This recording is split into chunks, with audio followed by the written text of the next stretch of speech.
Health Watch is presented by UMass Memorial Healthcare. Here, caring for you.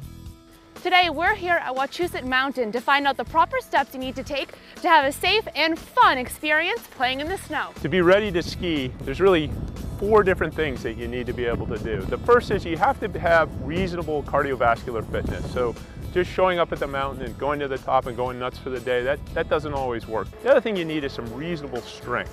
The most important muscles in skiing and snowboarding are really your quadriceps, your hamstrings, and maybe your core. Your core more so probably for a snowboarder than for a skier. Flexibility. I am the least flexible guy in the world, so I am probably not the best person to be asking about this, but stretching your quad, stretching your hamstring, keeping things in reasonable shape so that you don't end up getting a pulled muscle the first time. The last thing is balance. So I think the best way to work on your balance is to actually ski, to actually do the sport. Anything you should be doing differently when you're outside and it's cold like this for long periods of time? I think the most important thing to ensure happiness on the mountain is to dress in layers. So one of the things that I like to do, you want to keep sort of layers that wick the sweat away from your body. You don't want to wear cotton underwear, for example, as the expression goes, cotton kills.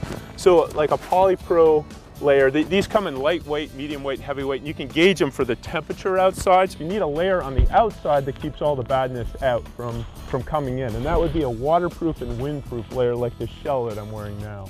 Is there anything special you should be packing or making sure if you do the checklist before you leave the house that you want to bring with you and not get to the mountain and realize it's not there? Don't overdress the kids and let them get hot before they get outside, because what will happen, even little kids will start sweating a little bit, that moisture will get in there, they'll get outside and they'll freeze and they'll be unhappy right away. The other thing you want to do is have a dry pair of, say, gloves, dry pair of socks. Those are the things that tend to get wet, and those are the extremities that lead to the most unhappiness for kids. Kids need to eat now and then, and they're not good at telling you that they're hungry or thirsty until they've had the complete meltdown. So little snacks, yogurt bars, power bars, whatever. The last thing I would say is I think it's very important for people, particularly little kids, to have helmets.